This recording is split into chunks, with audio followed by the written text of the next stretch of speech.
Hi John, it's Randy here again from Randy Cycle Service, working on your Royal Enfield, and we started to install the rear sets and we found an issue with those as well. We've got to work around with the oil cooler, so that's in order now. We're good on that.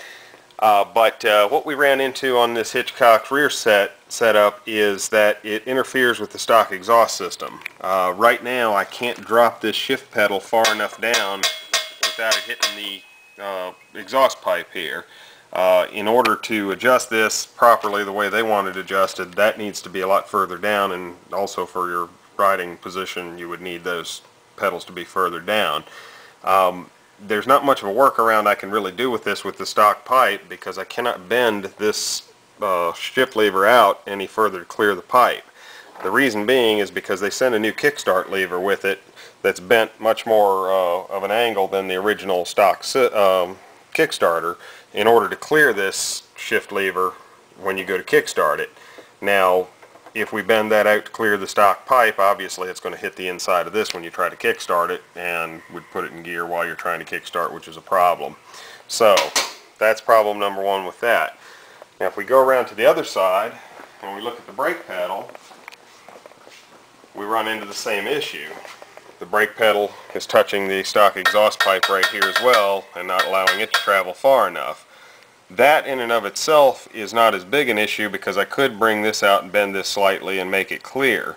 But we run into another issue with that as well. If we go down far enough to where the angle is correct, we have this original brake pedal stop here on the frame. That would most likely need to be cut off in order to allow this piece of linkage on the new brake pedal to clear.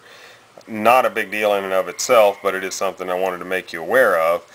Secondly, the linkage that they sent to go from the brake pedal back to the rear brake lever is far short of the original. I used the original on here just to put it in place, and you can see the difference here. It starts here and it ends a lot further short of the rear brake linkage than the original does.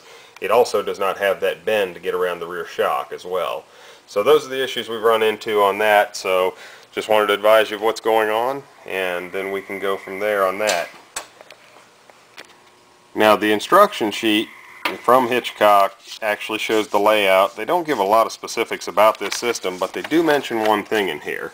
That's this line right here. This rear set is designed to fit and work with the Hitchcock's Cafe Racer kit. It will be assumed that the rest of the kit has been or is in the process of being fitted, and that all necessary original parts have already been removed, including footrests, pedals, exhaust systems, etc. I don't know exactly what that means, if that means that they intend for no exhaust system to be run or a modified exhaust system to be run. At any rate, I don't see how you could get past this shift lever with any type of pipe, given that you have almost no clearance behind here to move that pipe inward any further. So more research is in order, or a call to Hitchcock's to see what their recommendations are on this, I think would be the next step.